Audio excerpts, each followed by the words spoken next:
Hola, hoy quiero resolver un primer problema del tema de corriente y resistencia. Un problema que he seleccionado del libro de Resnick del volumen 2 del capítulo que justamente así se titula Corriente y resistencia. Bien, voy a leer el texto como viene en el libro y luego resolvemos el problema aquí. Lo que dice el problema es lo siguiente: ¿cuánto tiempo le toma a los electrones pasar desde la batería de un automóvil hasta el motor de arranque? Supóngase que la corriente es de 115 amperes y que los electrones viajan por un alambre de cobre de 31.2 milímetros cuadrados de área de sección transversal y 85.5 centímetros de longitud.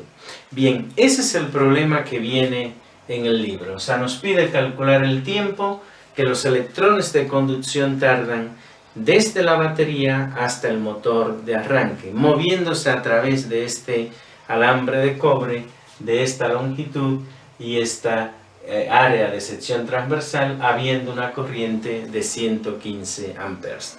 Bien, lo primero que debemos entender ahí es cuáles son las fórmulas que vamos a utilizar. He seleccionado este problema justamente porque hace un uso de diferentes fórmulas que vemos en el capítulo. Bien, tenemos una fórmula que nos dice que la velocidad de arrastre, o sea, la velocidad a la cual se mueven los electrones de conducción, está dada como la longitud entre el tiempo, porque la velocidad de arrastre es constante, es un movimiento rectilíneo uniforme, y entonces la distancia es igual a la velocidad por el tiempo, la velocidad es igual a la distancia entre el tiempo. Bien, a partir de ahí entonces lo que queremos es el tiempo, entonces el tiempo va a ser igual a la longitud entre la velocidad de arrastre. La longitud ya la tenemos, es 85.5 centímetros. De hecho, vamos a convertirla aquí a 0.855 metros. Ya tenemos la longitud, pero nos falta calcular la velocidad de arrastre. Entonces vamos a hallar la velocidad de arrastre. La velocidad de arrastre se determina como la corriente entre n, donde n es el número de átomos por unidad de volumen, por el área del conductor, que ya la tenemos, que es 31.2 milímetros cuadrados.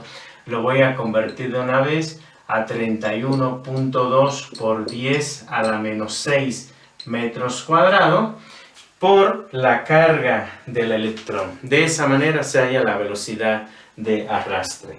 Entonces tenemos la corriente, tenemos la carga del electrón, tenemos el área, pero nos falta n, el número de átomos por unidad de volumen. Entonces vamos a calcular a n. Entonces la manera de calcular a n en un material cualquiera es la densidad del material por el número de Avogadro entre el peso atómico del material.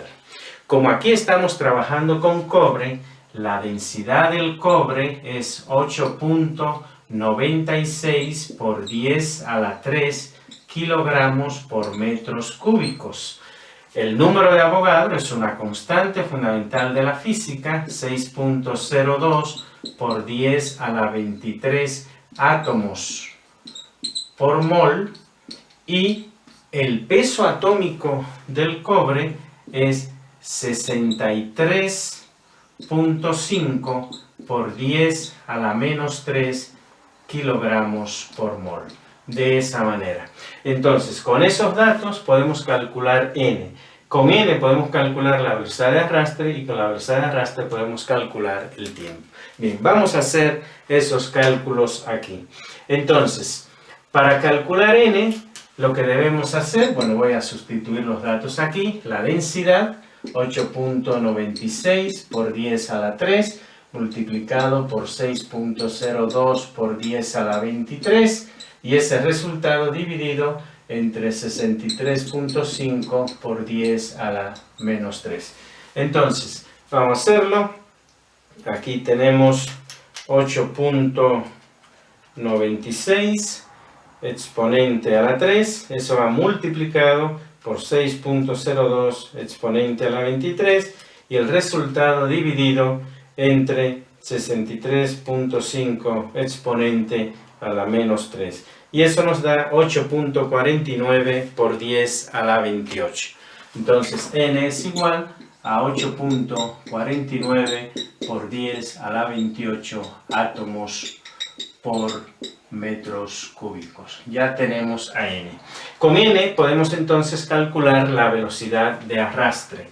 La velocidad de arrastre va a ser igual a la corriente, que es 115, que es un dato que nos dan, por n, que dijimos que es 8.49 por 10 a la 28, por a, en este caso a es el área, 31.2 por 10 a la menos 6, 31.2 por 10 a la menos 6, y eso por la carga del electrón, 1.60 por 10 a la menos 19. Ese es el cálculo que tenemos que hacer. Entonces aquí tenemos 115 y hacemos el cálculo del denominador. En el denominador tenemos 8.49 exponente a la 28. Eso va multiplicado por 31.2 exponente a la menos 6. Eso multiplicado por 1.6 exponente a la menos 19.